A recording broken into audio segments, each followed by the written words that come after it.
नमस्कार, बहुत स्वागत है आप सभी का। मैं हूं आपके साथ मनु तेवतिया। खबरों की शुरुआत कर रहे हैं भोपाल से। टेक होम राशन घोटाला मामले में एक्शन लोकायुक्त ने शुरू की मामले की जांच। 500 करोड़ के घोटाले केस में लोकायुक्त का एक्शन। पूर्व सीएस इकबाल सिंह बैंस की भूमिका पर सवाल। रिटायर्ड अधिकारी ललित बेलवाल की भूमिका पर भी सवाल उठे हैं। 2023 में पूर्व विधायक पारस सकलेचा ने शिकायत की थी। कैग 2025 की रिपोर्ट में घोटाला उजागर हुआ। जांच में भ्रष्टाचार पाए जाने पर एफआईआर दर्ज होगी। 2018 से 2022 के बीच ये घोटाला हुआ था। पंचायत और ग्रामीण विकास विभाग के अपर मुख्य सचिव थे बैंस। तो ये इस वक्त की बड़ी खबर हम आपको बता रहे हैं भोपाल से, जहां पर टेक होम राशन घोटाला मामले में अब एक्शन शुरू हो गया है। 500 करोड़ के घोटाले केस में लोकायुक्त अब एक्शन में दिख रहा है। पूर्व सीएस इकबाल सिंह बैंस की भूमिका पर भी सवाल उठ रहे हैं। इसके साथ साथ रिटायर्ड अधिकारी ललित बेलवाल की भूमिका पर भी सवाल उठे हैं। 2023 में पूर्व विधायक पारस सकलेचा ने इस घोटाले को लेकर शिकायत की थी। कैग 2025 की रिपोर्ट में ये घोटाला उजागर हुआ था। जांच में भ्रष्टाचार पाए जाने पर एफआईआर होगी। 2018 से 2022 के बीच में ये घोटाला हुआ था। पंचायत और ग्रामीण विकास विभाग के अपर मुख्य सचिव थे बैंस। तो ये इस वक्त की बड़ी खबर, एक बड़ी अपडेट हम आपको दे रहे हैं। टेक होम राशन घोटाला मामले में एक्शन शुरू हो गया है। हमारे सहयोगी दीपक ज्यादा जानकारी के साथ जुड़ गए हैं। दीपक, लोकायुक्त एक्शन में दिख रहा है, क्या अपडेट है कार्रवाई से जुड़ी? जी, बता दें कि लोकायुक्त ने प्राथमिकी दर्ज कर ली और इस पूरे मामले की जांच शुरू कर दी है। पूर्व मंत्री पारस सकलेचा ने इसके लेकर एक शिकायत दर्ज कराई थी 2023 में। उसके बाद से इसकी जांच की जा रही थी और सीएजी की रिपोर्ट जब 2025 के सामने आई तो जो उन्होंने शिकायत की थी वह उस रिपोर्ट से मैच की गई। 8 जिले, सिर्फ 53 में से मात्र 8 जिले में टेक होम में करीब 500 करोड़ रुपए का घोटाला दर्ज किया गया है, मात्र 8 जिलों में। और ये 8 जिलों के रिपोर्ट के आधार पर जो केग की रिपोर्ट आई इसे मैच किया गया। अन्य रिपोर्ट से इसे जब मैच किया गया तो ये सच पाया गया कि हाँ, यहाँ पर घोटाला हुआ है। तत्कालीन एसीएस उस समय जो थे इकबाल सिंह बैंस, उनके खिलाफ शिकायत हुई थी, जो फिर मध्य प्रदेश शासन में मुख्य सचिव के रूप में पदस्थ रहे।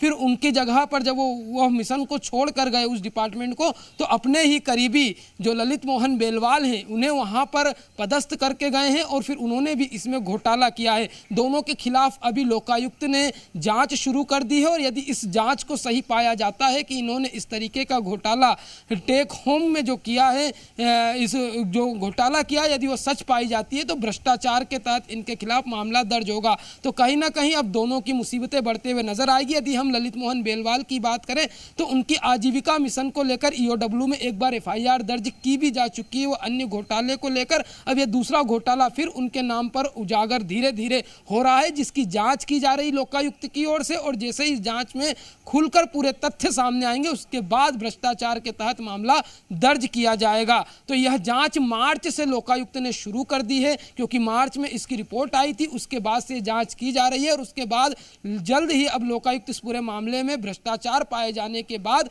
एफआईआर दर्ज कर सकता है। बिल्कुल, कुल मिलाकर मुश्किल में फंसते दिखाई दे रहे हैं इकबाल सिंह बैंस। लेकिन दीपक, आप बता रहे हैं कि 8 जिलों में 500 करोड़ का घोटाला, तो आने वाले समय में जांच के दायरे को बढ़ाया जाएगा, क्योंकि ये मामला 8 जिलों तक तो सीमित नहीं है।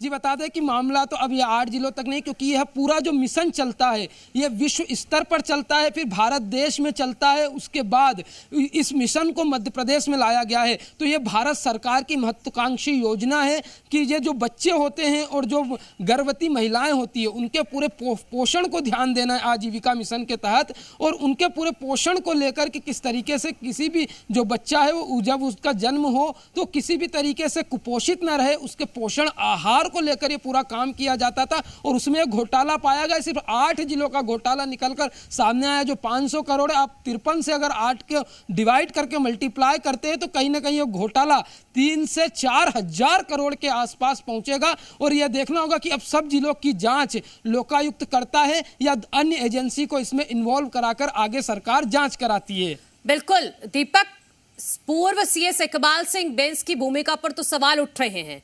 क्या इस मामले में अभी तक उनसे पूछताछ की गई है या उनको कोई नोटिस भेजा गया है? क्या अपडेट है?